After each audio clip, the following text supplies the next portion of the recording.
Bueno, este anhídrido carbónico se va a transportar a través del torrente sanguíneo disuelto en el plasma en un porcentaje sumamente bajo a través de un cumplimiento de una ley que es la ley de Henry.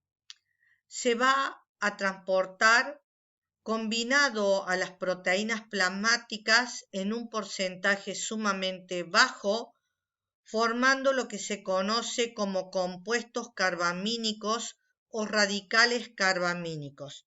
Y estos son la carbaminohemoglobina, la carhemoglobina y la carbohemoglobina. Y se va a transportar fundamentalmente en el interior del glóbulo rojo para formar el bicarbonato. Bueno, este dióxido de carbono se va a transportar en un promedio de 4 mililitros de dióxido de carbono desde los tejidos hacia los pulmones cada 100 mililitros de sangre a través del cumplimiento de una ley que es la ley de Henry. Y también se va, como dijimos, disuelto en el plasma y se va a transportar en el interior del glóbulo rojo como bicarbonato. Que ahí vamos a ver cómo se va a formar este bicarbonato en el interior del glóbulo rojo. La célula va a ceder el anhídrido carbónico, parte ingresa al plasma, que es en un porcentaje sumamente bajo, y por una reacción química rápida se forma en este plasma bicarbonato. Pero la mayor parte de este anhídrido carbónico va a ingresar al glóbulo rojo, que se produce una reacción química en la cual va a participar una enzima, que es la anhidrasa carbónica, para permitir que se forme el bicarbonato. Para compensar esta reacción química al formarse el bicarbonato, va a entrar el ion cloro para compensar dicha reacción química. Pero este bicarbonato que se ha formado va a tener que viajar tanto en el interior del glóbulo rojo como en el plasma. En el interior del glóbulo rojo se va a unir al potasio para formar bicarbonato de potasio y transportarse de esta forma por el glóbulo rojo. En un porcentaje bajo, este bicarbonato en el plasma se va a unir al sodio para formar bicarbonato de sodio y transportarse por el plasma. Esta anhidrasa carbónica puede ser inhibida en qué circunstancias, por ejemplo, en una intoxicación o envenenamiento por cianuro y por ciertos medicamentos como por ejemplo las sulfonamidas. Van a inactivar a esta anhidrasa carbónica, no permitiendo que se forme el bicarbonato en el interior del glóbulo rojo. Acá vemos lo que explicamos anteriormente, en la cual el anhídrido carbónico de la célula pasa en un porcentaje al plasma, una pequeña reacción se ocurre en el plasma para formar bicarbonato y que se va a unir al sodio para formar bicarbonato de sodio y de esa forma poder viajar. Pero la mayor parte de este anhídrido carbónico va a entrar al glóbulo rojo por acción de la anhidrasa carbónica. Se produce una reacción química permitiendo formarse el bicarbonato. Para compensar dicha reacción química, ingresa el ion cloro.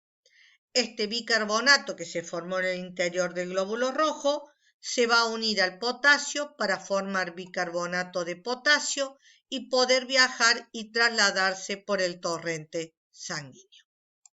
Pero esta respiración tiene que ser regulada. ¿Cuál es el objetivo de la regulación de la respiración? Es mantener los niveles de oxígeno y de CO2 en sangre dentro de unos márgenes estrechos que permiten el funcionamiento celular.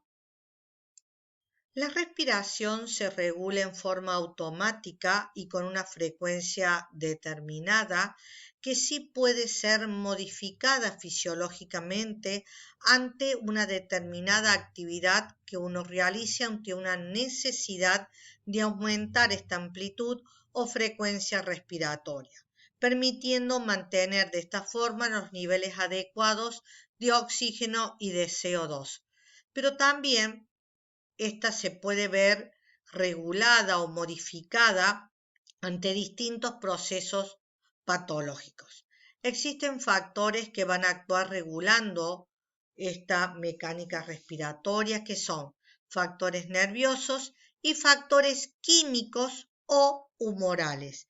Estos factores químicos o humorales se van a llevar a cabo por los quimiorreceptores, que son estructuras neurovasculares que van a captar los cambios en la concentración de oxígeno como del CO2, como también va a intervenir los cambios en el pH sanguíneo que van a estimular a estos quimiorreceptores.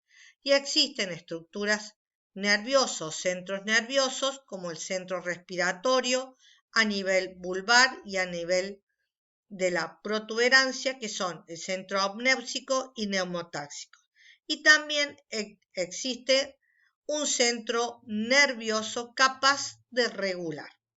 Ahora vamos a explicar cada uno de ellos. Los quimiorreceptores pueden ser centrales y periféricos. El central corresponde al centro respiratorio, que se encuentra a nivel de bulbo y va a captar los cambios de concentración del anhídrido carbónico. Cuando este aumenta en sangre, atraviesa la barrera hematoencefálica y estimula este centro respiratorio para producir un aumento en su frecuencia respiratoria. Entre los quimiorreceptores periféricos se van a llevar a cabo por el cuerpo carotídeo y el cuerpo aórtico. El cuerpo carotídeo se encuentra a nivel de la carótida y que está inervado por el noveno par craneal o glosofaringio. El cuerpo aórtico se lo encuentra en la rama ascendente del callado de la aorta. Está inervado por el décimo par craneal o neumogástrico. ¿Cómo actúan estos quimiorreceptores? Estos quimiorreceptores son estructuras con células especializadas que cada una de ellas están en contacto con el capilar sanguíneo para captar los cambios de concentración tanto de oxígeno como de anhídrido carbónico. Reciben el estímulo, este quimiorreceptor va a actuar como un traductor para producir una respuesta que es el aumento en la frecuencia y amplitud respiratoria. Cuando disminuye la concentración de oxígeno o aumenta el anhídrido carbónico o se modifica el pH, se va a producir la estimulación de estos quimiorreceptores.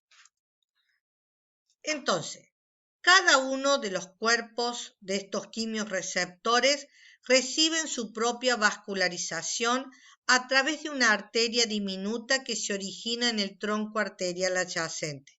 Los quimiorreceptores están expuestos en todo momento a la sangre arterial y su presión de oxígeno, o sea, la concentración de oxígeno, su disminución, es lo que lo va a estimular.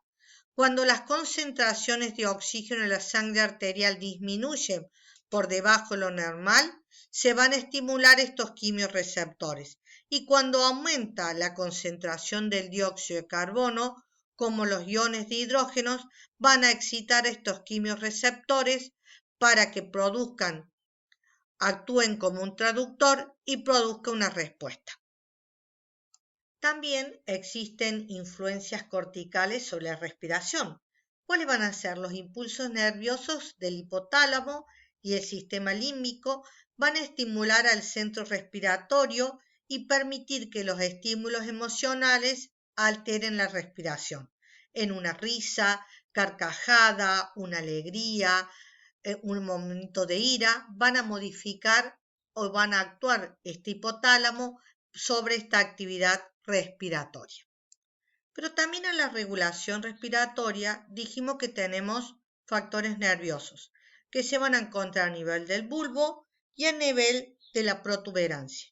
A nivel del bulbo se encuentra el centro inspiratorio y el centro expiratorio, que se llevan a cabo a través del centro respiratorio dorsal y ventral, que ambas células se encuentran íntimamente relacionadas y que se encuentran a nivel del bulbo. Cuando se produce la inspiración llega a un determinado nivel que se inhibe para permitir que se produzca la expiración. A su vez, a nivel de la protuberancia, en la parte inferior, se va a encontrar el centro apnéutico. Este centro apnéutico va a actuar regulando a las células inspiratorias que llegan a un determinado nivel para que se inhiban. A su vez, este centro apnéutico va a ser inhibido por el centro neumotáxico y también es inhibido por receptores que se encuentran a nivel del lecho capilar, que cuando se producen estiramientos los mismos, permite la inhibición de este centro apnéutico. Y el centro neumotáxico va a inhibir al centro apnéutico y va a inhibir a las células inspiratorias. De esta forma se encuentra regulada esta mecánica respiratoria. ¿Qué pasa si se lesiona la protuberancia superior durante la respiración? Se conserva porque el centro apnéutico es inhibido por acción del nervio vago. Pero si se lesiona el centro neumotáxico y se secciona los vasos, la ritmicidad de la respiración se mantiene porque es más de acción vulvar. De esta forma se mantiene regulado. Pero también existen distintos reflejos con determinados receptores que van a actuar o influenciando en esta mecánica respiratoria. Así tenemos como por ejemplo los reflejos dolorosos, que al producirse un dolor en ese sector se crea un estímulo que envía al centro respiratorio para aumentar la frecuencia y la amplitud respiratoria.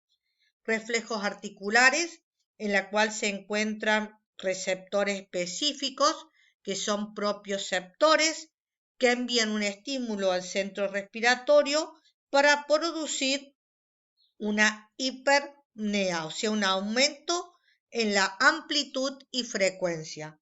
Tenemos reflejos de protección, como por ejemplo durante la deglución, al llegar el bolo alimenticio a la región bucofaringea, envía un estímulo al centro respiratorio para que esta respiración se inhiba tanto sea inspiración como en la expiración.